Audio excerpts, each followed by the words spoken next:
Morning, Mr. Brain. Nice to see you here again. Mr. Michael Superbacker coming all the way in from Boston. I'd like to shake your hand and thank you once again for tuning in here this morning on the morning show. It's Thursday edition of Morning Magic the Gathering Talks and Magic the Gathering Stocks. And wherever you are tuning in around the world, I want to thank you folks for tuning in wherever you've got Brody dragging along for the ride, whether you got me on the bumper of the car next to the coffee pot, maybe you've got me duct taped to the back end of the snow shovel here this morning. Wherever you go, bring Brody with you and join in the fun. All are welcome here. I've got to ask you folks a simple question. Do you like tracking the prices of Magic cards? Is there enough information out there? Or is there just too much gall darn information? Let me do it for you. I'm doing it here on the morning show each and every day. It's not that hard. If you like to crack open packs and shuffle up stacks of Magic the Gathering cards, it only makes sense to join me on your finance adventure where we try and get a little bit of fun into your Magic the Gathering collection and get it done just the way it needs to be. I'd rather see you folks doing well out there in the world of Magic the Gathering finance than handing over your hard earned money to those who may not deserve it. That's right. And you deserve better. If you're not interested in banking, then you're not alone. You have come to the right place. You've joined us and the group for the chat and the discussion where we look at the prices of Magic cards, what's moving and what's grooving and what's changing in the world day by day. It's quite hard to keep up with, but we do our very best as we head on down the world of Magic the Gathering. This morning, I want to warm up just a little bit, just like we do here this morning. We've got a couple of AI generated Magic cards to take a look at here this morning. Now, we'll go over the rules with you folks here very shortly. All right, right now, let's look at some AI generated Magic cards and let's see what the AI has cooked up. Let's get cooking here this morning. Hey, good looking, let's get cooking. It's time to take a look at some Magic cards that are generated by the artificial intelligence. Artificial intelligence. What does it do for us? Well, it brings us some Magic cards and sometimes they don't work out. We'll go over the rules here quickly. If the card is functional any way whatsoever, if it works, if it makes sense, if it looks like a Magic card, costs like a Magic card, smells like a Magic card, we'll pass it, we'll hear this sound. I've got my sound effects working back, got the Stream Deck working good here this morning. And if the card is a bunch of junk text on it, if it doesn't look like it fits the bill, if it's non-playable any way whatsoever, we'll fail it. We'll hear this sound, the sound of the buzzing cousin. That's right. Let's take a look one more time. Bienvenue tout le monde ce matin, jeudi, le 7 mars 2024. Notre programme du Canada. Bienvenue en français aussi. All right, for all you French folks tuning in Canada, that's for you. Let's take a look at some AI-generated Magic cards here this morning and get cooking with what we're looking at. Take a look here. All right, tout le monde, donnez-moi 5 minutes de votre temps. Je vous présenter cette carte magnifique de AI. This is one more time, encore une fois. Let's go. That means one more. ¿Qué tal? Hola, señor. Hola, señor. Buenos días, mis amigos. Bienvenue à notre stream ce matin. C'est pour tout le monde qui sont bilingues et aimerait bien parler de magic, de carte magique. All right, we get this new censorship bill working in our favor here this morning because we can bring you folks some authentic Canadian content here this morning. Why not? All right, let's see what the undertitles turn up. Canada Proud trending here this morning. Loud and proud and nice to have you in the stream. Let's take a look at this one, Cryptic Encore. This one's a white instant. instantly coming to us in the stream. What does it do for you? And what did the football coach say when he went to the bank? I want my quarterback. And how come the skeleton robbed the bank? Well, he didn't rob the bank because he didn't have the guts. All right, let's take a look here this morning at this one. Cryptic Encore. We're going to pass this one or fail it. It's 1 white mana. It's an instant speed card. It says Cryptic Encore deals 3 damage to any target. Manifest the top card of your library. This is like a lightning bolt in white. It's a lightning bolt. Manifesting its way into the stream here this morning.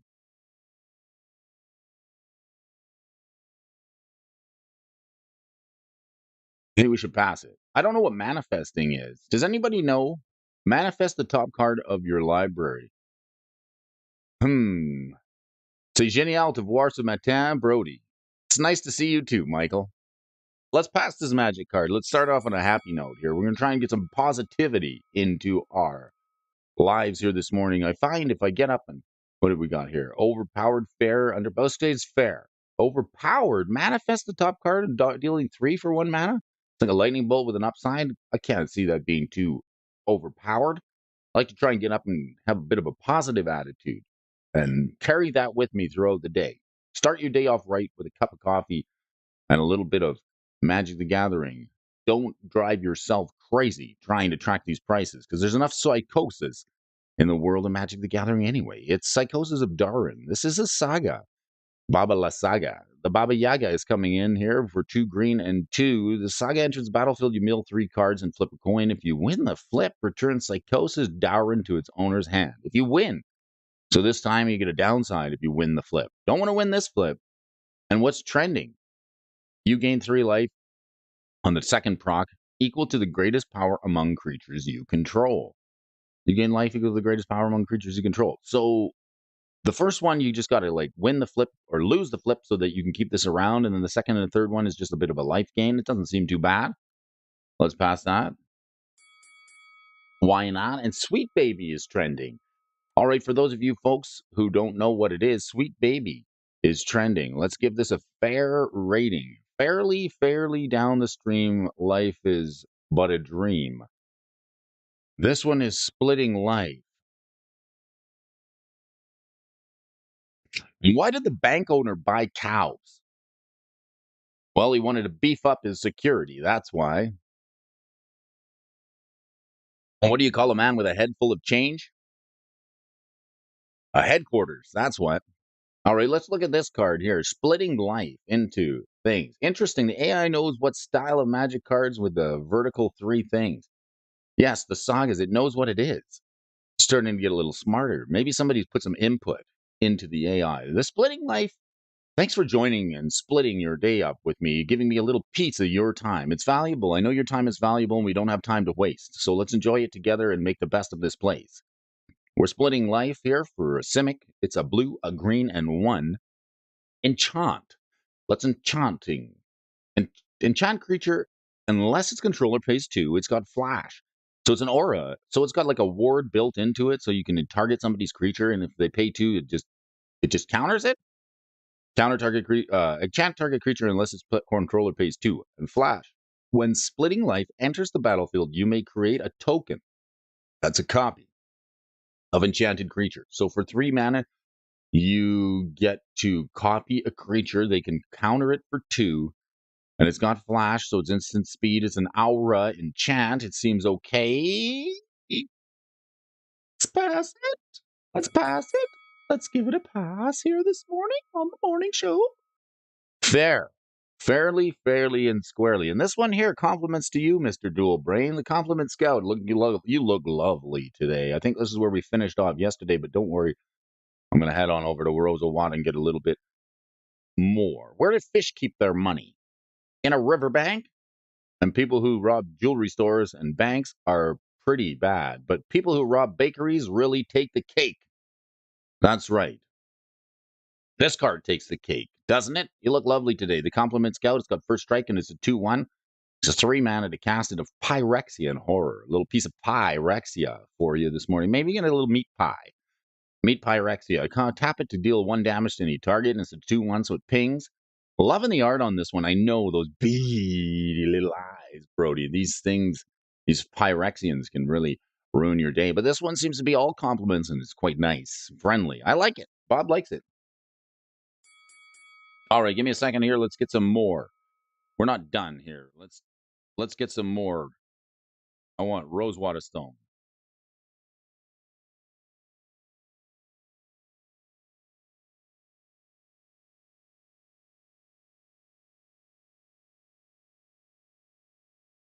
All right, shout out to Will Weaver, the folks in charge over at Rosewater Stone. We got Nerd Rage.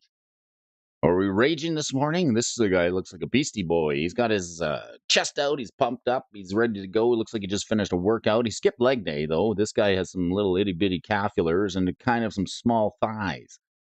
All right, this Nerd Rage enchant aura is an enchant creature that costs you a blue and 2, and when Nerd Rage enters the battlefield, you draw 2 cards. Draw those cards. Yes, Benson, we like Rosewater. Let's switch it up here this morning. Get a little, you ought to get some Rosewater in your life. Enchanted creature has you have no maximum hand size. As you can see, the size of my hand is unlimited. And whenever this creature attacks, if you have 10 or more cards in hand, it gets 10/10 until end of turn. This card is 10 out of 10. Wow, there's ways to break this. Maybe you got like Reliquary Tower on deck. It'll definitely get you there. This card is 10. For all you 10 out of 10 fans out there, this card's for you, folks. This one's not too pretty bad. What did the recluse say to the bank teller when he needed money? Leave me alone. And why are Irish bankers so successful? Because their capital's always doubling. Nerd Rage. Same art. Angry Game Nerd. This is awesome. Success is a piece of cake. All right, 1 blue and 2 for this one. You need to show the translation. Nerd Rage is the real card. Ah, gotcha. Is that actually a real card? It is a real card. Okay, so this is the angry. This is how they do it. The angry nerd, angry game nerd. Success is a piece of cake. That's awesome. In the angry nerds game, you have to draw 2 cards. The monster is full armor, and if you have 10 or more in your hand, then the monster attacks. You get 10/10 until end of the game. Good morning, Middle Master. I don't know what to do with this one. It seems flubby, funny. Let's flop it. Let's pass it. Let's not pass it. Okay, so how does this work here? Is this the first one? And then we need the second one. Cleopatra Exalted Pharaoh. And then we get Miss Cleopatra. Miss Cleopatra is angry. She's not very happy with us here this morning. Alliance. At the start of a symbiosis game, both winners are +1/+1 in edge. When heroes and normals die, draw a card. 2 people died. The Rosewater Stone takes real cards and puts them through Google Translate over and over and posts the results. That's what we've got here. Okay. So these are Google translated. Why is a river so rich? Because it has 2 banks. And why do goalkeepers have so much money in the bank? Because they're really good at saving. Goalies are better at saving than most anybody, any player on the team. I mean, up in Canada, I used to have a bank at the North Pole, but then they froze all my assets. So I came out there with nothing. Like Miss Cleopatra is angry. I think I'm a little bit angry too. I would be. For 2/4, you get Alliance at the start of the game, Symbiosis, both winners are +1/+1, and Edge, Heroes, and Normals die, draw all cards. 2 people died. Oh, I don't know what to do with this. Let's get it out of here. And let's do one more here for you folks here. Craig Flam is lying. Mabel, I like the mouse. It's the mouse's house. It protects other monsters as +1/+1. And Legacy Crack Flame, when Mobilus comes into play, they have +1/+1 armor and creatures grow up. Rip and Throat and pay 2 Crag Flam, which ends the story. Holy smokes, the Google translator. It's kind of a mouthful here. I don't know what to make of these. What did the nut say when he held up the bank? Give me all the cashews.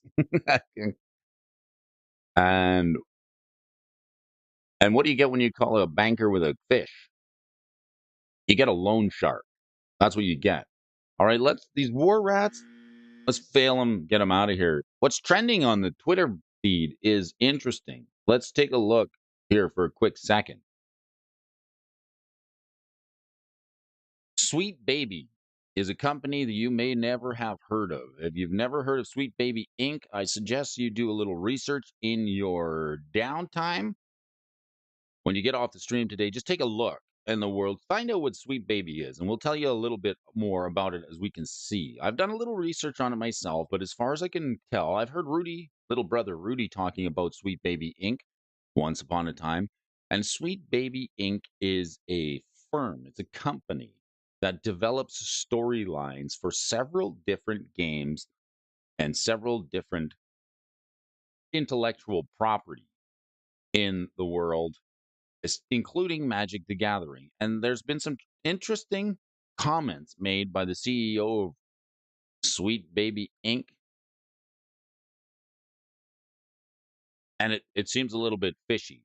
And I think it explains a lot because with the comments that are coming out from the CEO of Sweet Baby Inc., it makes no surprise to me to see that the game direction of Magic the Gathering is being taken in a particular direction outside of the hands of the people who work at Wizards of the Coast. When you third party out your storyline development, you get what they give you, and that's what we've been seeing in the game. So this has been quite a uprising for people asking to ban Sweet Baby Inc. from getting involved with corporations who do game development and design.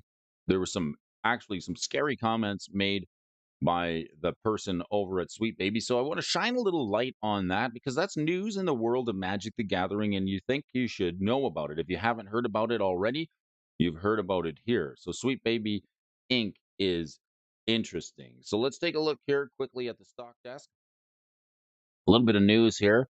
Sweet Baby, boycott and avoid playing it at all costs. Any game published and developed by those at Sweet Baby's client list and any game with Sweet Baby's involvement in it, we should boycott and avoid playing it at all costs. Sweet Baby is the reason why Western games industry is insufferable. So there's a list of all the clients from Sweet Baby Inc.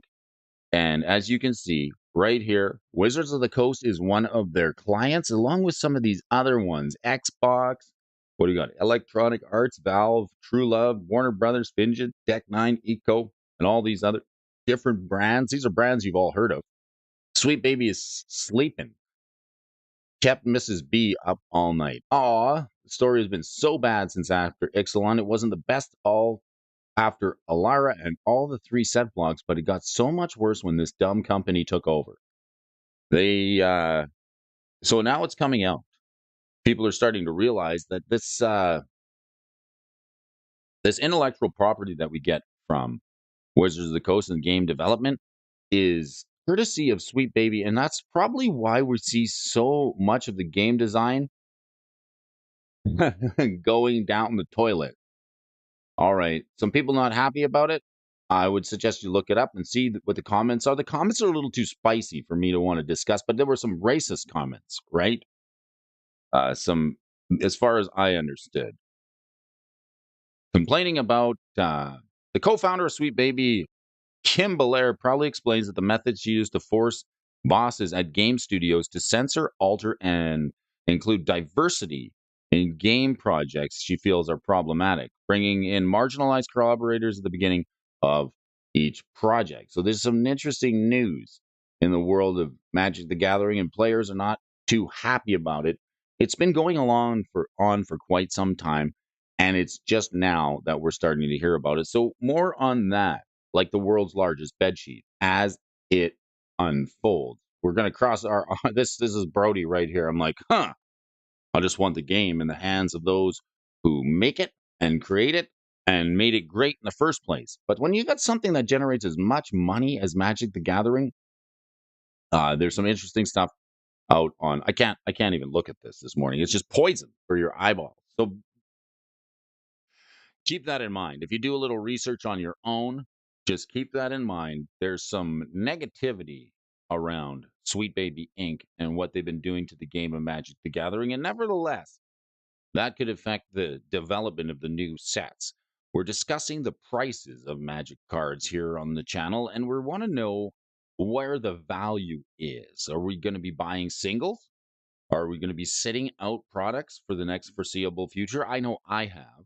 I have set out a number of Magic the Gathering products, and I'm still on the fence about Outlaws of Thunder Junction as well as the Fallout set. I can't seem to bring myself to put my hard earned money into those two sets, but maybe you find it a good place to park some assets. I want to see what happens here this year because it could be a little bit of a shakeup. Hasbro is probably going to be boasting some losses over the last quarter. So we're going to see what happens in the next financial cycle, in the next quarter, see what ends up happening with the Magic the Gathering Hasbro ownership stock price and see what players are getting upset. Players have had enough. Players are stopped giving their hard earned money to a company that allegedly doesn't have their best interest in mind. And people don't like feeling manipulated into buying products, especially if they're products that don't resonate with them. So we're going to see a little bit of, you'll probably see that coming out in the next couple of days with some more folks on the internet talking about Sweet Baby Ink and their effect on the game of Magic the Gathering. It's far fetched and far be it from me to know whether or not they will get kicked to the curb and Wizards of the Coast will start writing their own storylines once again. But for the time being, we're stuck with that, and it's going to take a while to see what happens. A lot of players are saying boycott the new products, don't buy them, don't support it. What do you think? Do you think you should buy the new products? I find when I look at some of these cards, when we're tracking the prices of Magic cards, I find it I find myself constantly looking back at the reserve list and cards that are stable on the reserve list because those are cards from an era where game development was a lot different than what we see now. And rather than spend $100 on a Shoulder of the Apocalypse or more, myself, I've been more apt to get myself some reserve list cards in it. Now, if you want to play competitive formats, it's very difficult to keep up with the game and because it's constantly changing and the metagame is evolving. So it forces you to buy cards, if not singles from the new sets, or even buy into the new sets to stay competitive. So it keeps you hooked. And I remember there was an artist, the art director of Wizards of the Coast, Jesper Merfors, once, and I'm paraphrasing here, once said that if somebody comes along and wants to buy the company and use it to exploit people's financial responsibility, we would step in and we would never let that happen. But since then, Richard Garfield had sold Wizards of the Coast and a whole new development team has taken over. Some of the old figureheads are still there, but it seems like the game development storyline side of things is taking the game in a new direction, and there doesn't seem to be a price too high for any of the new products for anybody who's selling them to feel bad about. How much money is enough money for a box of Magic cards? How high can it go? It bodes the question. Can it go much higher? I don't know who is going to be able to afford these prices as they keep moving up. So myself, I would just I'm watching to see what happens. This interesting 2024 is going to be a very interesting year, not just in the world and everything that's going on, but especially in the world of Magic the Gathering with the way that sets are getting pumped out and they're getting pushed on the public and even sets that people don't really even like. So let's get to an article here. We got to talking about let's follow the science, right? That's a popular term that people like to use and follow the science when it comes to Magic the Gathering. And let's take a look at some of the best cards in the Fallout set. All right.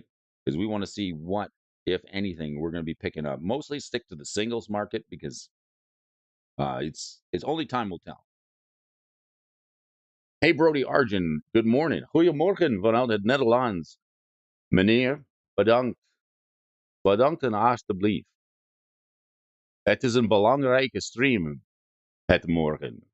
Je aanbevolen dagelijks hoeveelheid Magic the Gathering content.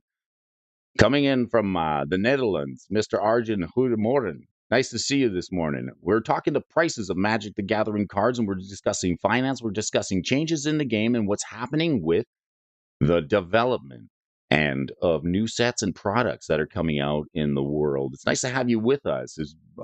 May the sun be on your face and the wind at your back, and may every pack you crack be hot and filled with good stuff. Well, Magic the Gathering Fallout Science has the best card in the set. Rounding out the Fallout precons is science.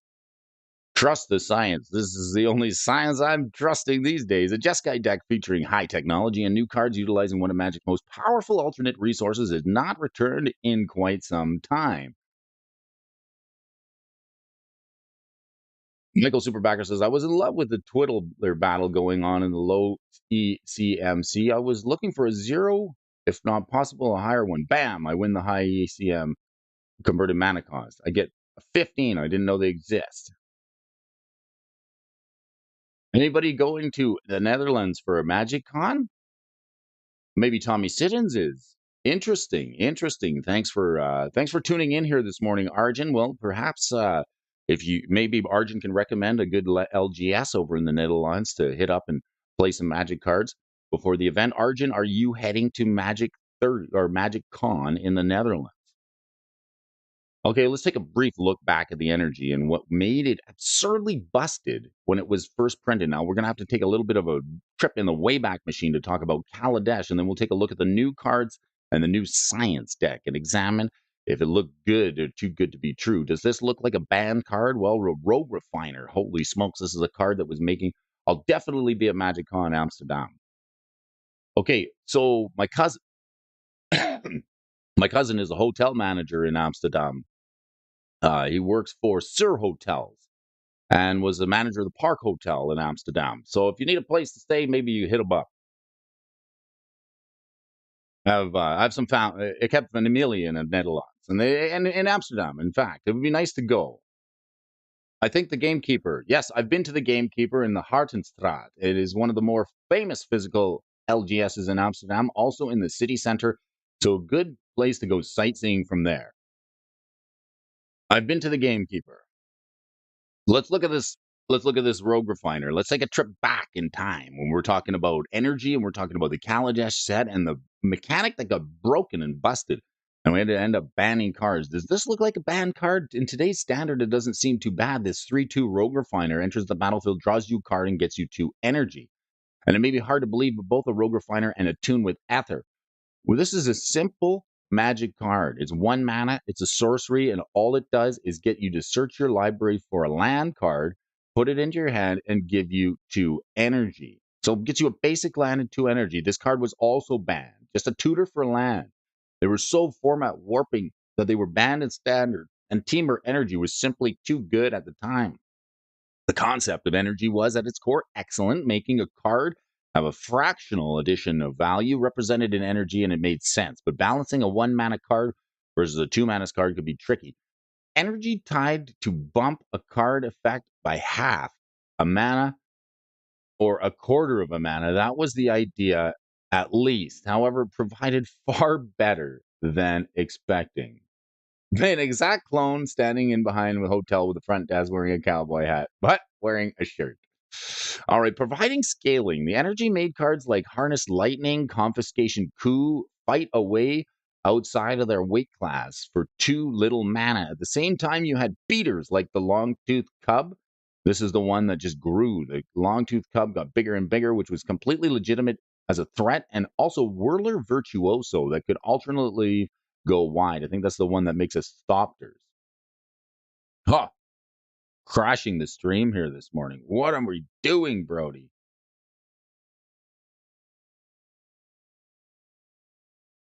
So the Harness Lightning, Confiscation Coup, and Longtooth Cub were all cards that combined with the energy mechanic to make a go-wide strategy, and now we'll return back to the future and take a look at the science card. The goal of every advanced civilization, free energy.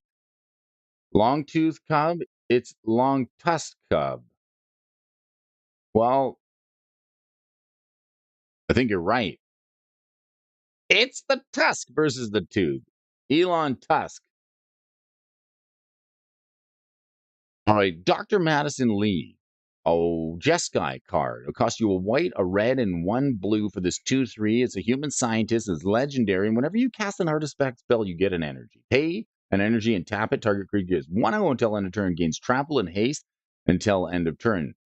Okay, it's got all kinds of mechanics on this card. You can tap it and pay 3 to draw a card, or you can tap this and pay 5 energy and return target artifact card from your graveyard to the battlefield. Tap. This seems good. That card didn't exist during the energy meta. Confirmed. I don't see why energy is hated. I don't like it and find a way to beat it in that one drop black spell from War of the Spark removes counters from players. All right, with over 30 artifacts and artifact creatures, Dr. Madison Lee has plenty of fuel and a commander that is an automatic haste enabler while adding trample and additional 1/0 counter is thrown and it's decent. A card draw and recursion to the total package of only 3 mana. If you're looking at something very functional, the deck also features some massive artifact helpers in the form of reprints from Panharmonicon and Mystic Forge. So the value never ends, just like when you tune in here. With a powerful synergy from everything in science, could another commander possibly hope to compete with Dr. Lee? Well, how about a super robot? Liberty Prime Recharge, Recargado, another Just Guide card. An 8/8 nonetheless for 5 mana. It's got Vigilance, Trample, and Haste. 5 mana for an 8/8. Oh, the power creep is real, and we've even got energy mechanics written on it. Whenever Liberty Prime Recharge attacks or blocks, sacrifice it unless you pay 2 energy. Pay 2 and tap it. Sack an artifact, you get 2 energy. So whenever it attacks or blocks, you sacrifice it unless you pay 2, and then you sack it. Okay, so it's got a downside on it where you got to keep paying energy to keep it around. But if it attacks or if it gets energy on board by the time you get to 5 mana and cast it, this thing will stick around for a while.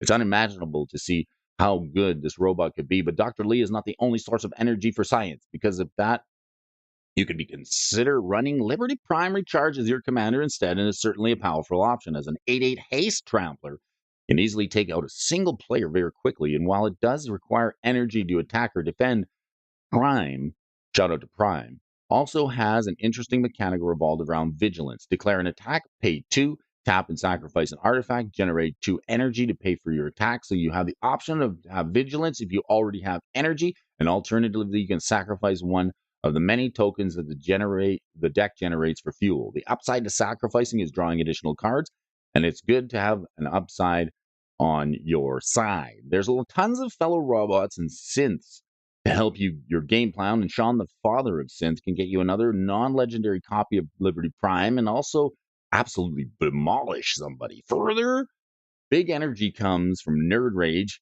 That's the card we were looking at over Rosa Wada, okay? And the best new divination in a while. At 7 cards in hand, Liberty Prime can attack and sack and draw. You can go to 10 cards in your hand and end somebody with an 18/18 trample liberty. Freedom, baby, freedom! This packaging, this dumbass packaging company told me that the War of the Spark is copyrighted.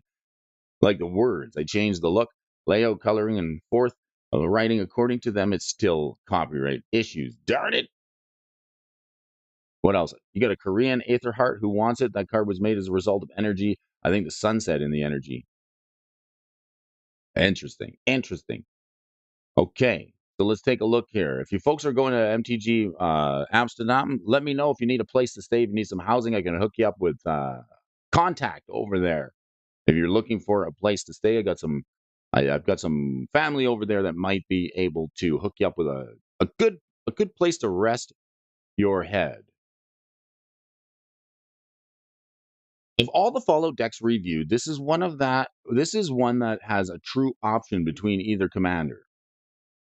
This is the Nuka-Cola vending machine. One drink to rule them all. All right, sure, it'll be certainly. We talked about this just the other day, and sure, it'll be certainly play differently depending on which cards you're using. But the cards are multi-purpose. One drink to rule them all. The Nuka-Cola vending machine. 3 mana, and you pay 1 and tap it to create a food token. And then this is the interesting part because the food decks are going to get a boost with this. Okay. When you sacrifice a food, create a tap treasure token. So it just gets better. Like you sack a food, you get treasure on top of that. It's certainly the iconic drinks of the apocalypse. The Nuku Cola is a mainstay of the Fallout series. It's got no surprises that the vending machine would be a useful card, and it's borderline crazy when you look back at all the food-producing cards recently printed. In science itself is going to give you additional artifact tokens that you can use to sacrifice to Liberty, and the total count of set artifacts are very important for Sentinel Sarah Lyons. Sentinel Sarah Lyons. I'm going to take a look at Sarah. She's something else. She's a 4/4. Haste as long as an artifact enters the battlefield under your control. This turn, creatures control get 2/2. And Battalion when a Sentinel attacks. And at least 2 other creatures attack. Sentinel Sarah Lions deal damage equal to target any target player equal to the number of artifacts you control. What does she cost to cast? 5 mana. So the Sarah Angel mana.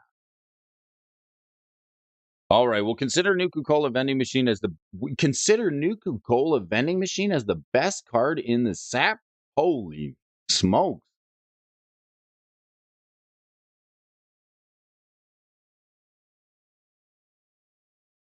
So that's the hit. All right, sit, fetch, and play dead. Rex a Cyber Hound. Let's take a look at one of this card here. I wonder what's in that giant box, Dual Brain. Murray Cooper, nice to see you. Glad to have you with us. Rex the Cyber Hound is a 2/2, costs you a white, a blue, and 1. And this legendary robot dog says whenever Cyber Hound deals combat damage to a player, they mill 2 cards and get 2 energy. Pay 2 energy and choose target creature card X in a graveyard. Exile it with a brain counter on it and activate it as a sorcery. And then Rex gets all the abilities of all cards in exile with brain counters on them. Think of one of the handful of powerful cards from Wild of Eldraine. The card that has shown up in multiple formats is Agatha's Soul Cauldron and is in part of many possibilities of game-ending combos. Rex the Cyber Hound has a built-in cauldron effect and a mill engine to get more targets and sorcery speed graveyard hate all in one. Agatha's incredible as is. A Rex has an even better version because he gets all activated abilities of the cards that he exiles, not just creature abilities, but he's a little more flexible. Flexi Rex is already in white, so the popular infinite combo with Walking Ballista and Helion the Sun Crown also works because he can get an enchantment, a land, and artifact abilities in addition. So he can do so much more. Finally, as an energy generating artifact creature, Rex is perfectly at home in science. Come here, boy. Little Rexy. And the lightest 2 mana clone. All right, let's take a look at this synth. The 0/0 for 5, 2 blue and 3. You can improvise. So we can improvise a little bit. Artifact can help cast this spell. So for each artifact you tap, pays for 1. And you may have Synth Infiltrator enter the battlefield as a copy of any creature on the battlefield, except it's a synth artifact creature in addition to its other types. So you get a rebate on this if you can tap some artifact tokens, perhaps some of those food tokens or those clue tokens or what are going to have to copy. I mean, the Phantasmal Image is a great clone, but it's got a downside of being targeted and removed. And the Flesh Duplicate from the Doctor Who set also costs a little bit more. So at 2 mana, the clone card exists. However, in both cases, there are significant drawbacks to the true 2 mana copying creatures, exceedingly temporarily, while the Self Infiltrator is technically 5. The improvised keyword alongside with artifacts and artifact tokens means that more and more often you're going to be playing this for as little as 2 mana, and while Phyrexian Metamorph is likely at 3 mana and a 2 loss of life because of the target's artifacts as well, the Infiltrator is pretty close. Science has quite a few legendary creatures, so it may copy the best creature on the board that isn't yours, so it looks exceedingly playable. Furthermore, the deck has Curie, Emergent Intelligence, which can copy one of your creatures for 2 mana while also exiling it. In this case, you can pick up something that was going to be removed anyways while you still copy it. It's different. Taking on the cloning angle from one of them, but that may end up better than you think. La Guerre de Spark, La Guerre des Frères, Sith Infiltrator, and Energy Mana Drain.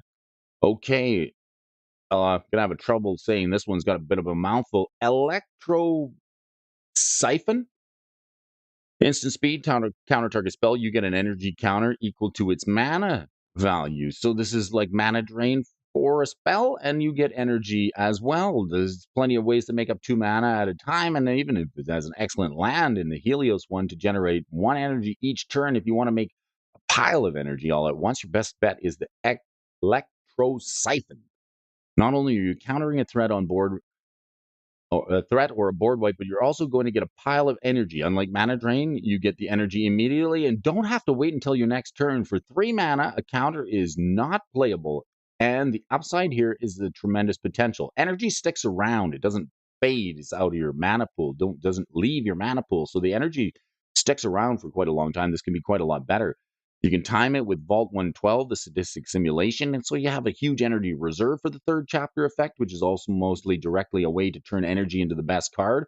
While it does not feature a huge paragraph of text on it, simply Electro Siphon is its strength. No matter when you use it, you're gonna get extra value. So there's so many more with each follow deck, including 40 cards on average, while most at the door, the Doctor Who level of 50 cards were just over the Commander sets. Consider that Lord of the Rings had just 20 new cards per deck.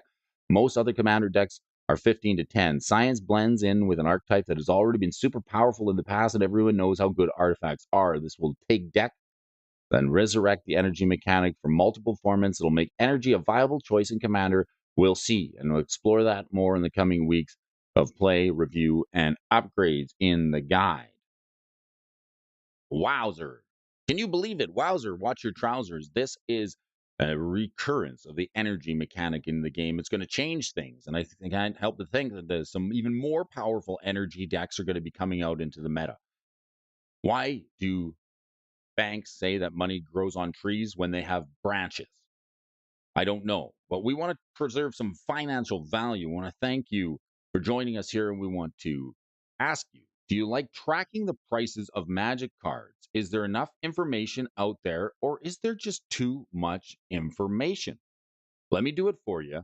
I'm doing it each and every morning here on the morning show when we discuss the prices of Magic cards, see what's changing in the world of Magic cards, and see what's coming out and new to you folks. So this stream is courtesy brought to you in part by MTG Stocks Premium Edition. Brody's been running the Premium Edition MTG Stocks value package here and I'll be doing it for the next year, and we're going to give you folks a little bit of an inside sneak peek at some of the functions that we're using to track the prices of Magic cards. I've even gone so far as to create a watch list that you viewers at home have enjoyed contributing to. So we've got a list of cards that are watching to see what the prices do, but we're also considering what cards we want to stay away from on the flip side, if you will.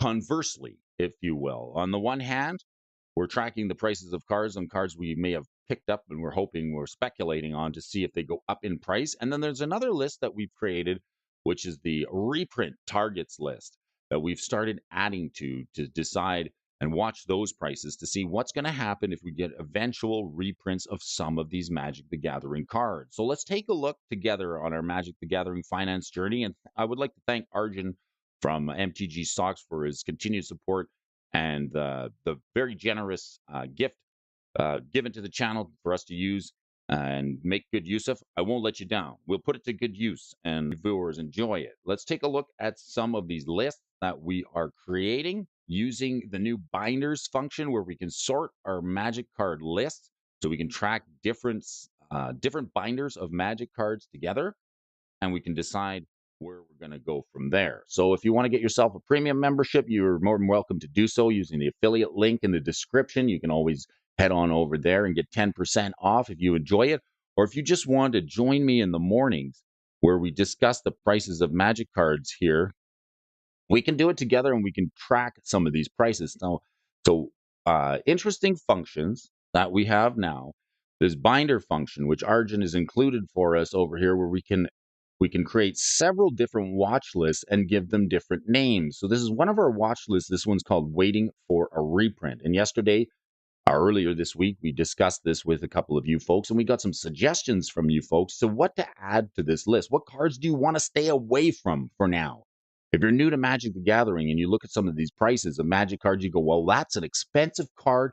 I think I should get that into my collection because it's so powerful and I can't deal without it. I've been down this road many a times before where I bought into cards like Liliana the Veil when it was an all-time high because I needed to have it to play competitively. But sometimes you get punished for that because the price goes down when it sees a reprint or even a banning on cards. So we've got a watch list here, and on it, we've got cards that we're willing to stay away from for the time being. And this seems like an important feature that we've been included here on our MTG Stocks watch list. These are cards that are waiting for a reprint. I think I might rename this to Reprint Targets. If you folks, yes, Brody FOMO'd into Liliana the Veil because I didn't have one and it was just such an amazing card. Have you ever done that? You ever FOMO'd into a Magic card like the Vein Ripper? Another card that's been moving up in price steadily, especially because of the Pioneer format, as well as Sorin. Do you FOMO in and buy a play set of each and shell out $200, $300, $400 just to be competitive, or is that something you want to just watch and be patient and exercise a little bit of financial responsibility? Because if it gets hit with a reprint, you can pick it up even cheaper. So some cards that we decided, and this is coming. These are all suggestions from the viewers. These are cards that we speculate that at some point in time there will be a reprint of these cards. There will be.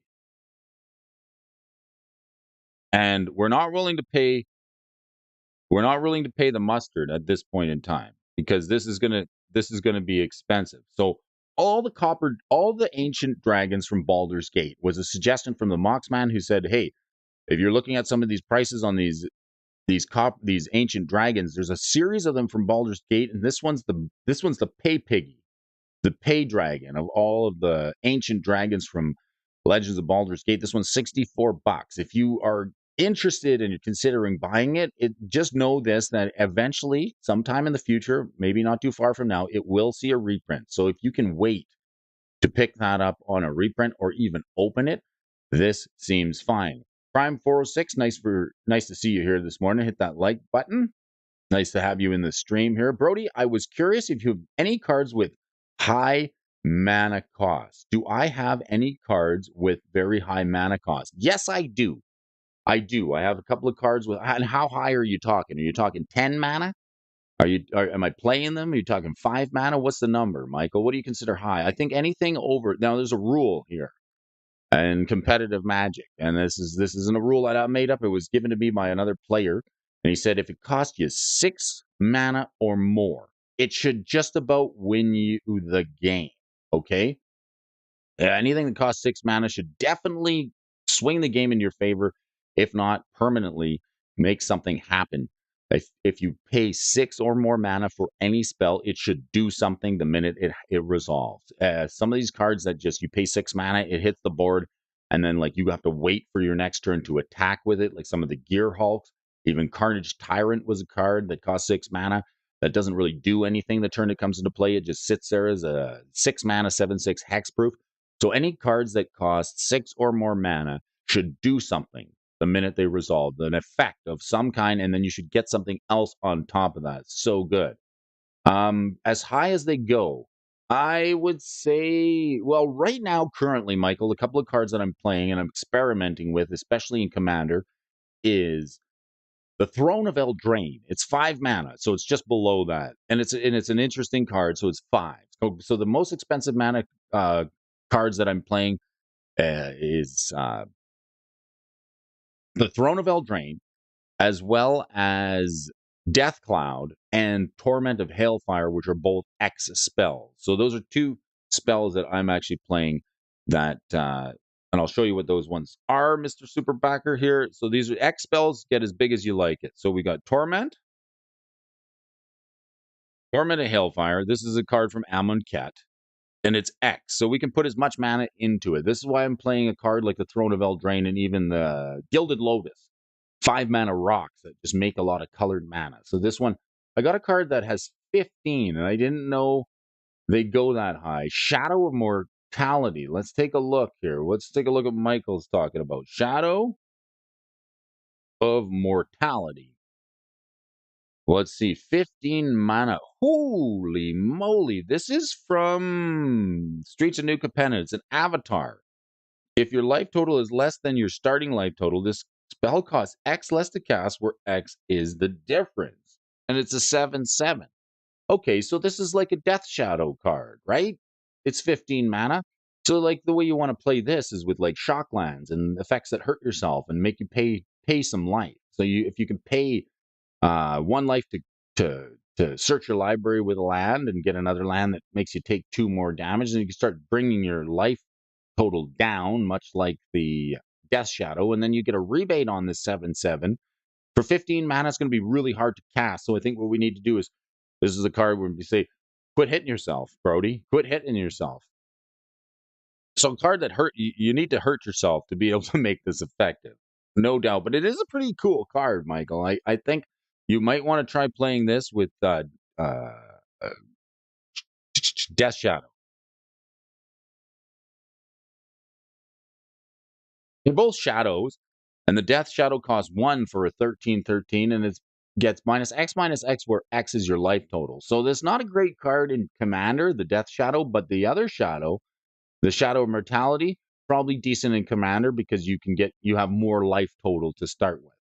So I would say probably want to stay away from the Death Shadow in Commander, but this card could also be good in like a 60 card deck that hurts yourself to bring your life total down. You got to get to about 7 for this thing to cost 2 mana for the 7/7. But at that point, your Death Shadow is online and it's going to be quite big as well. If you're at 7 and your Death Shadow is on the board, it gets minus X, where X is your life total. So this would become if you're at 7, this one would be a 5/5 for 1 mana, and the other shadow would be a 7/7 for 2 mana. So that's kind of the only way I can see playing it. Do you have any folks have any suggestions for cards that you would stay away from?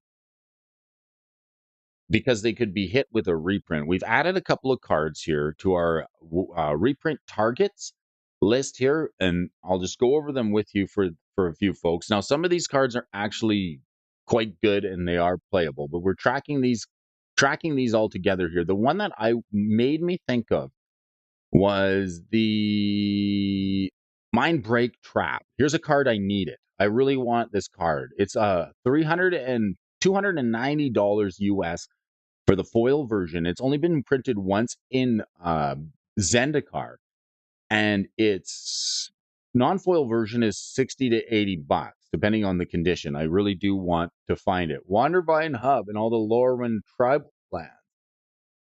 Auntie's Hovel. All right, let's add those to the list here. You know, it's funny. I did pick up the Auntie's Hovel. I gave it to a friend of mine who was building a Goblins deck. I found them at a local game store for about $1 or $3. And I picked them up and I was like, here, happy Goblins Day. So let's go with Auntie's Hovel. There can't be too many cards that reference Auntie anymore. This is the only type of Auntie you can play in the game of Magic the Gathering, right? Because like we don't play for Auntie anymore. We can play with Auntie. Auntie's Hovel. Let's hit the refresh button on here. Refreshing. All right, watched cards. Where's our watched cards? Come on, baby. Auntie's Hovel. Let's get it in there. Auntie's Hovel. Auntie.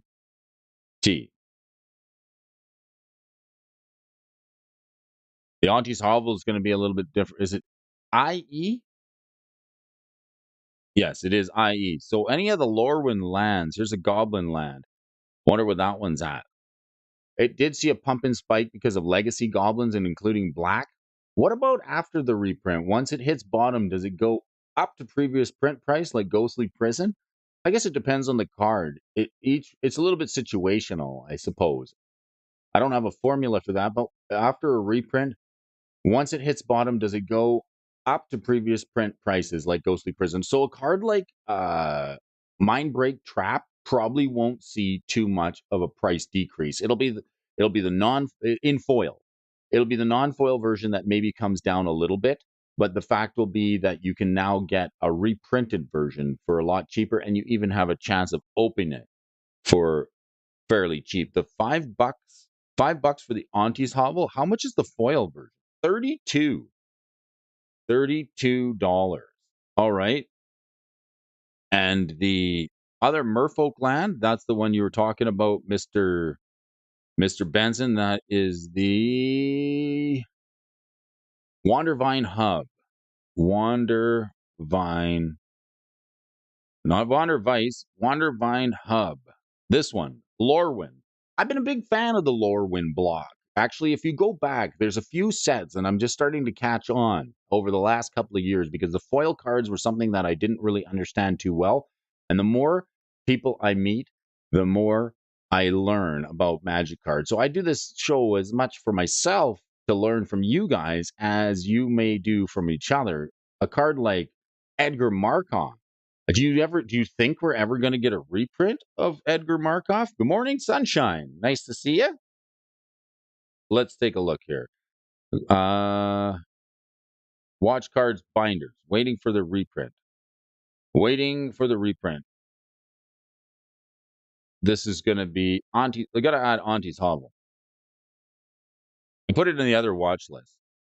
And then what was the other one from Benson? Wandervine Hub. So some of the Lorwyn cards, I think there's some undervalued uncommons in the Lorwyn block, as well as the Shadowmoor block. Some of those older sets that had really, really good foils, like quality-wise, that didn't curl and didn't pringle as much, they're going to be more sought after as time goes on, and they tend to do fairly well long term. And this is another example. I picked up the Wandervine Hub because there was a new Merfolk that was printed. So let's add that. We're adding the Auntie's Hovel, which is $32 in foil currently, and $7.48 in non-foil. The Wandervine Hub, that one is $17 right now in foil and $2 to $3 in non-foil. Bob wants me to add Edgar Markov. I'll do it. Edgar Markov. I did well with Edgar Markov. Edgar Markov was the very first commander deck that I ever bought. I bought it because I thought the vampires were good, and I wanted to put Vampire Nocturnus in the deck and build a vampires deck because that's where I actually hate vampires. I can't watch vampire movies. They creep me out unless they're a comedy, like What We Do in the Shadows. But like I figured the Edgar Markov deck would be a good place to start when I'm getting into Commander. So I bought the Edgar Markov deck, and it turns out to be one of the best choices that I've ever made, considering that the card has done nothing but go up in price. The Eminence mechanic, I think, is admittedly a mistake by Wizards of the Coast, because it's a mechanic that activates from the command zone as well as the battlefield. It's hard to know whether or not Edgar Markov will actually ever see a reprint, just simply because he is so powerful. And I think people are concerned that like the eminence mechanic is just busted and too strong. But nevertheless, if you ever wanted a copy of Edgar Markov, it's $100 and $121 in foil. I think I paid $40 to $45 for that commander deck. And like a very good example of this exact same thing is like sealed products, right? Harvey McGinnis gave us an article the other day about why Magic the Gathering products fail. And there's a couple of reasons for them. Either the price point is too high to begin with, or the power level is not enough to start with. It just is not appealing to players because there's better cards out there from other sets that are on the shelf. And then there's one other reason that's eluding me right now. We'll have to refresh back to Harvey's article. Edgar is only $100 because he has never had a reprint. Okay, so we'll put it on the list. It's a definite reprint target. You're not wrong about that. I just would have never thought about it, Bob, because I figured the card didn't get a reprint because it was too powerful. So I want to put it on the list. I do because it makes sense to do it. These are cards that are actually reprint targets. At some point in time, I think Bob's probably right. We will see an Edgar Markov reprint. Just it's going to take a little bit of time, because just like the energy mechanic, the eminence mechanic was so powerful that it was format busting, and a lot of people's complained that it was too powerful. So the Edgar Markov commander deck came in a sealed commander deck. I think I paid $45 for it, and it ended up being a good value. So when you're looking at these sealed products, like this is the Lord of the Rings bundle, I picked this up for less than the cost of the one ring that's in it. So you really have to put your heads together and look at some of these new products that are coming out there to see if the value is actually in it. Because we see an example with the Lord of the Rings bundle, like MTG Bob put me onto. I actually picked up a couple of those, and then they sold out right away simply because the one ring was in it, and it's worth more than the bundle itself. So should we put the one ring on there? I mean, the likelihood of a reprint in the one ring, very, very hard to know. Pre-release cards, the One Ring, Lord of the Ring, Tales of Middle Earth. I'm going to put the One Ring on there. It may take years to get another version of the One Ring, but nevertheless, this could be a reprint target. Let's see what we got.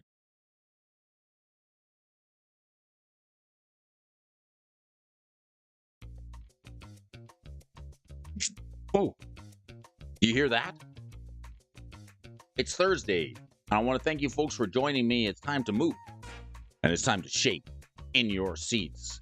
Feel the heat, feel the freedom, feel the fries, feel the rhythm, let it ride. It's the Bro Show here on Thursday, February 7th. And we have folks joining us from all over the world, putting their heads together and tracking the prices of Magic cards together. Love it. We got people from Boston, all Connecticut. We got people from Amsterdam. Nope, it's Utrecht. Yes, and there's also another Utrecht Idoambach, which is another place over in the Netherlands. We got people joining us from all over the world, and I want to wish you a fine Thursday when we take a look at Magic cards and the prices and decide what we're going to do with our hard-earned money using our new premium membership to track some of the prices. We're staying away from reprint targets because that's probably a snare that we don't want to step in, trying to get some fun. And to our collection, we help you on your Magic the Gathering finance journey. We're just about past the hour here, so we gotta move quickly here to take a look at some of these movers and shakers here. It's Modern Monday, Tuesday Pioneer, Whopper Wednesday, Thursday Legacy. Let me see what Legacy can bring us here this morning. I can't wait to have Oh, you, sir, have Ixnapia. Ixnapia well, or? All right. Dankjewel, meneer.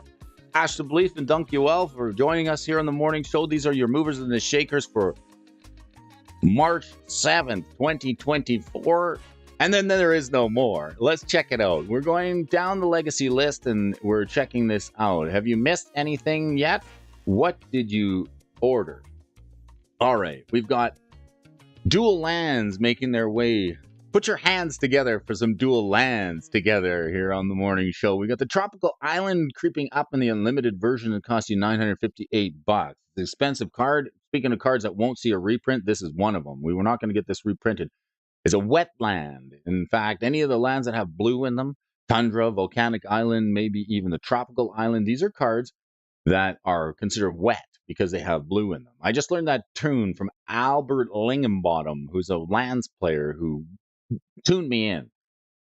The cheapest version you're going to get, and in fact, one of my favorite writers over at the stock desk is Harvey McInnes, because he's just got such a perspective on the temperature of Magic the Gathering markets. And one of the articles that he brought us just recently this year was about the key indicators of the Magic the Gathering market and the dual lands specifically as a price indicator, as a strength of the market. And when I say the strength, this is the strength of the consumer, the strength of the players, the strength of the people buying these cards on the secondary market. Altogether, when you consider revised dual lands as a product, let's call it a game piece, if you will, a collectible, a card. There are so many of them in the revised set that the dual lands at the price they're at make up a large portion of the reserve list value just on their own. So the fact when the dual lands tend to move up in price, it's a good indicator that there's strength in the financial purchasing market where players can actually buy these things.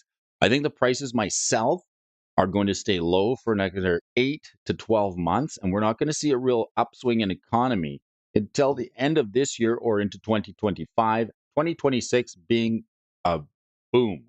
There's my personal opinion and exercise financial responsibility.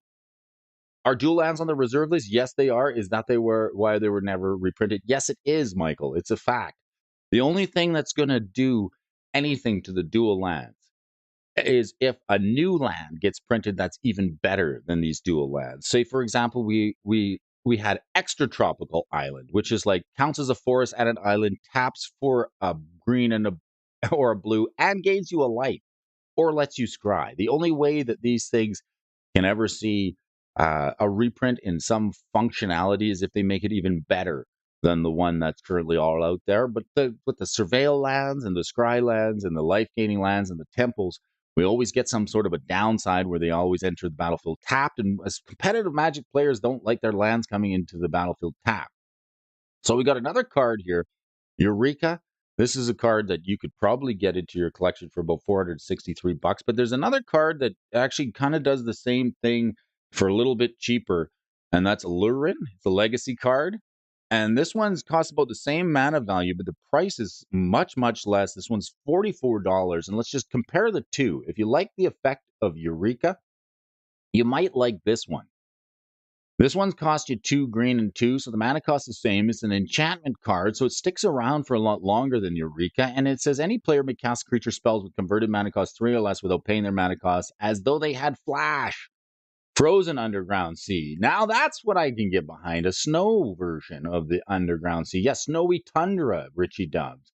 Maybe they can make triple lands, right? Like the Triomes from Capenna were so good. That's why I like a card like Spelunking that lets your stuff come into play tap. Now you need another card to make it just as good.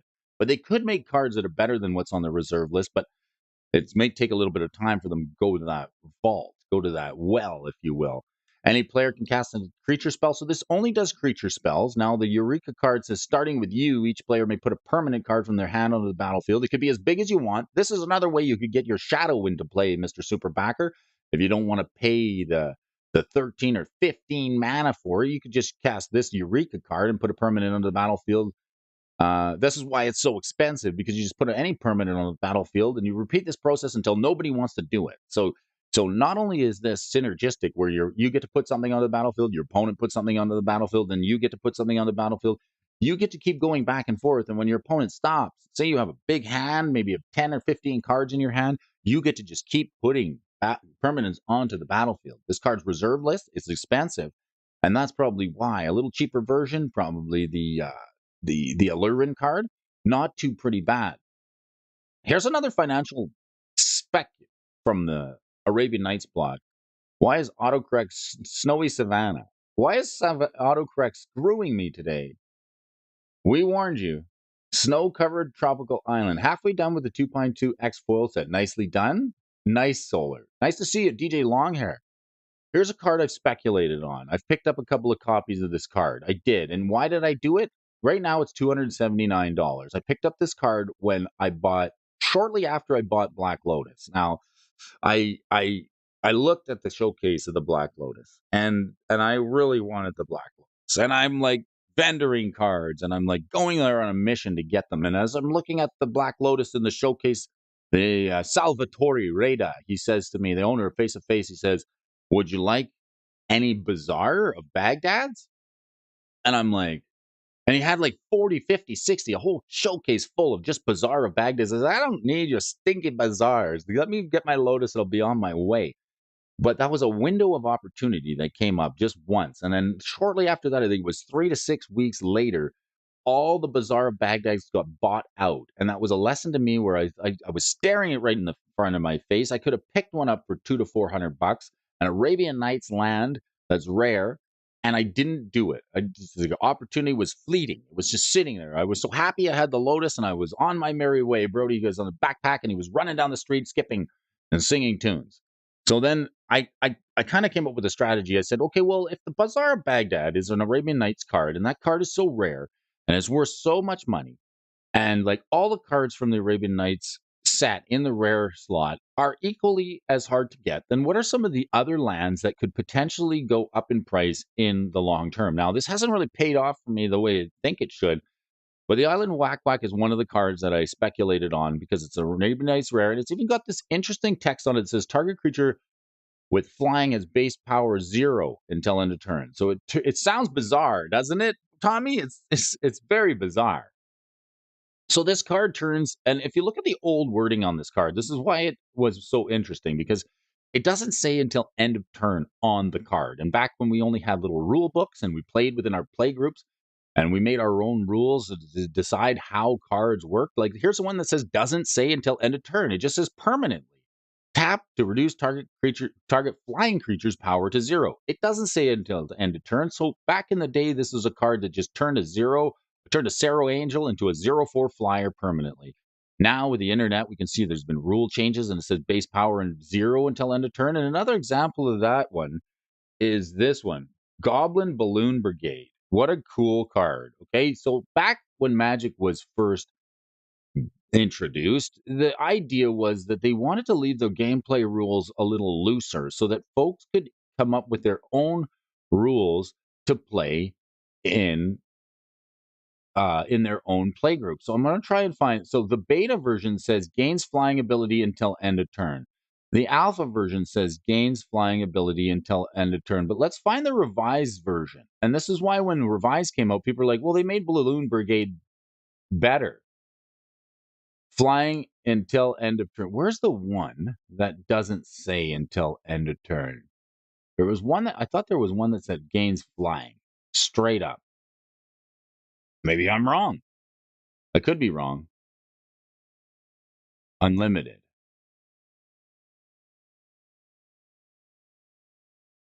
Gains flying ability until end of turn. All right, I'm wrong. Dingus Egg is an example of this. Dingus Egg? What are we? Did you also pick up Diamond Valley? Yes, I did. I picked up Diamond Valley. So I picked up Island of Whack Whack. I picked up Diamond Valley. Now, the Diamond Valley has actually done a lot better than the Island Whack Whack because apparently nobody wants to turn Merit Lage into a 0/20. Only Brody does. But the the the the Diamond Valley is another Arabian Nights uncommon. Now it's technically a rare. I picked up the Diamond Valley, the Island of Whack Whack, and I tried to pick up a couple of the Elephant Graveyard because I think that's a pretty decent card. It's the Mandela effect, Richie. I'm pretty sure. I'm gonna have to go through my cards and see. I'm getting hit with the Mandela effect. I swear that card just said gains flying. Okay, Blessing. That's another card. It doesn't say it till end of turn. Let's see. Blessing. Here's a card that doesn't say it can't say until end of turn. Blessing. Let's find the alpha version. Until end of turn. Until end of turn. Here we go. I swear that the Goblin Balloon Brigade read a little something like this, where it said just red gains flying, and this blessing, white +1/+1. So here's a version of here's an example of where they reworded Magic cards where early in the game before we had the internet and before we had the rules online where we could look up to see what the errata was and the latest rules on the card. When a card got reprinted like this and they changed the text on it in your play group, you could say, well, now blessing just is permanent +1/+1. It's not till end of turn because the new blessing, it says just +1/+1. And that was sort of a good example. The Dingus Egg, another one there, Dustin. Secret Lair. I swore the Balloon Brigade was another one that just didn't say till end of turn. So the Wild and Whack Whack, any Arabian Nights cards, especially in a land slot, can be quite expensive. I mean, we have the Tundra on here and a Mishra's Workshop. Oh, so yes, Mishra's Workshop. But there's two cards that warp, and this is why this card is so expensive. The Bazaar of Baghdad and the Workshop kind of go hand in hand because when you're talking vintage and you're talking old school cards, it's very debatable to say which one is better. Some people will say the Workshop's better if they play artifacts and mud decks, and a lot of people, there's a very good case to say that the Bazaar of Baghdad's even more powerful. It's quite possible. Mishra's Workshop tax are 3, and the Workshop and the Bazaar should be quite around parity. Now, simply because the Bazaar was bought out, made the Workshop also be a target. This card is quite expensive. It's $2,500 and it's very, very hard to find in a good condition. It's been trending down in price. And I mean, look at this, right around the Bazaar of Baghdad buyouts, this thing did take up a tick up in price. And right around here, and then the Kaldheim set and some vintage sets, this card's been as high as 5,000? No, it can't be right. Market price for this card right now, $2,339. That's a hell of a lot of money for a Magic card. If you want to pick, this is why I like proxy, because I was playing with a fella the other day. He's building a dwarf stack, a really cool dwarf stack. And he needs dwarfs. He says, Brody, I need some dwarfs. I got all proxies here. I said, you know what? I'm going to help you out. I'm going to go through my dwarfs. I'm going to find all the dwarves, the dwarven armor, and any of the dwarfs that you want. I don't have the 7 dwarfs, but he's playing a really cool dwarf deck. And there's like a dwarf that whenever it becomes tapped, you get a treasure token. So he does the infinite tap.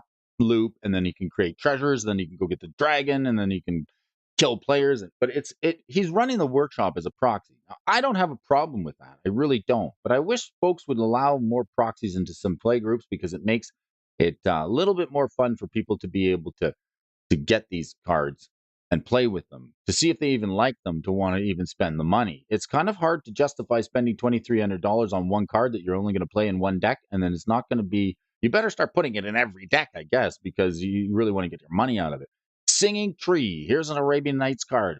Speaking of my little brother Rudy, this is a card that I think is one of his pet cards, one of his favorite cards. It's also a plant. Now the plant tribal, seemingly better and better these days. This card has seen a spike in price. It's seen a buyout at one point in time, and this card is definitely moving up in price and is in the past. And now it's been as high as $1,000. I know this card is a pet card, a little brother Rudy's, because he said so multiple times. The Singing Tree is quite good as a spec. It's also Arabian Nights rare. You tap it, target attacking creature gets base power 0 until end of turn. So it's got that Island of Whack Whack effect on it. Proxies and Commander is okay in my opinion. Me too.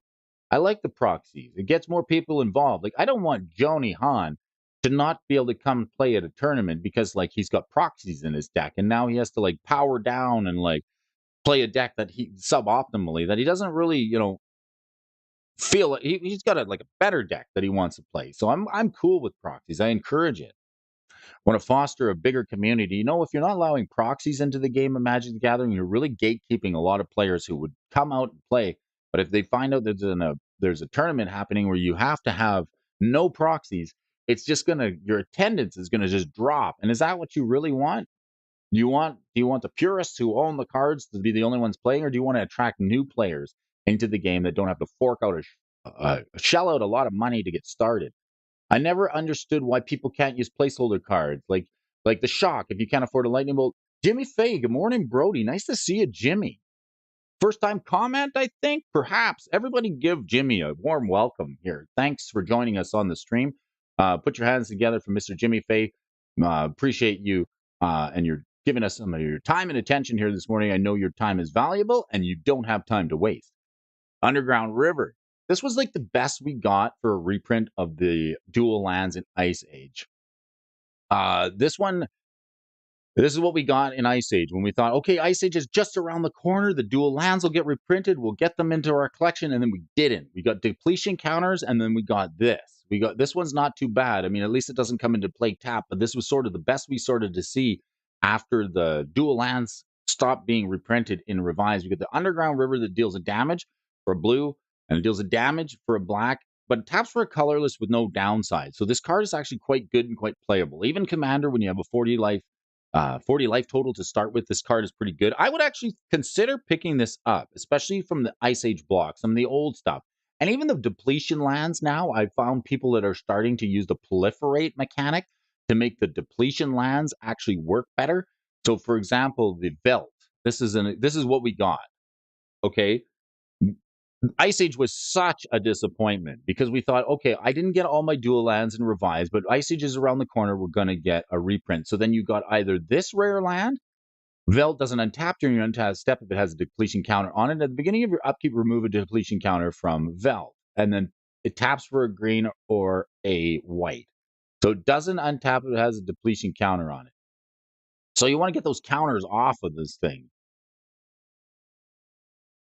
So this is what we got. This was the bad dual land from Ice Age. So it was questionable whether you were going to get like the Underground River that's just straight up taps for mana and does you a damage, or the Sulphurous Springs, or were you going to get the Velt with the depletion land? And we were just like, oh, this is so much worse than the dual lands. I mean, why can't we just have them back? But we never seen them again. Underground River might be raising a price because of standard. What's up, Jimmy? Building your sister Ginny in a commander deck right now. Nice to see you, Mr. MTG Hillbilly. Say good morning to everybody. It's nice to have you with us. Here's a card that I just bought. Okay, so we got Mox Diamond. There's no ceiling on this Mox. This Mox is going to go over $1,000. It might even be this year. Just so you folks know, if you're going to be trading in some junk or some bulk, or if you're going to be trading in the bottom half, like what Dual Brain has suggested, as a strategy is like take the lower half of your collection, like the stuff you can afford to get rid of that you're not going to be playing. The lower half of your collection, if you want to trade that in on something, this would probably be a good place to put it. Always try and trade up if you're buy listing.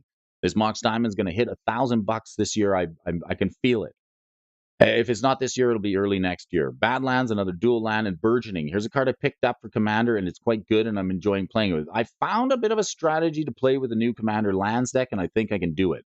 This card's good, and I was struggling for 1 mana first turn plays. You got Miri's Guile, you got Exploration, you got Burgeoning as turn 1 plays in green that can be quite good in Commander. Whenever an opponent plays a land, you may put a land card from your hand onto the battlefield. So this thing ramps you. In a lands deck, I'm playing a Commander lands deck. I'm trying to build it. It's got about 50 lands. I'm going to go a bit of a 50-50 split. I want to play lots of lands. I want to make mana. I want to just have some fair fun, but I want to ramp out. This card's quite good. It's been reprinted a bunch of times. It's holding price point equal to or comparable to the Exploration card, $33. I like the old Stronghold one simply because it's got the original art. Been reprinted in a secret lair, and this card was $30 even at a reprint. Elvish Reclaimer is a 1-drop for you too, Brody. Yes, the Reclaimer boy. That's a decent 1-drop. It is. Let's look at the Reclaimer boy.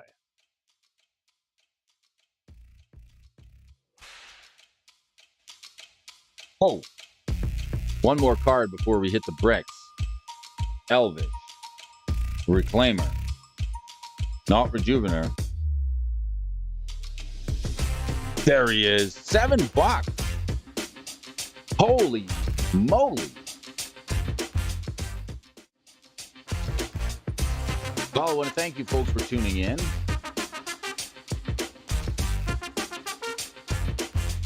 If you boil a funny bone, does it become humorous? All right, I want to thank you folks for tuning in today, wherever you may be. Bringing Brody along for your Magic the Gathering ride here this morning. Those folks of you who like to shuffle up packs and open up stacks of Magic the Gathering cards, I hear the cops are at the door. It must be the Pinkertons. Pleasure.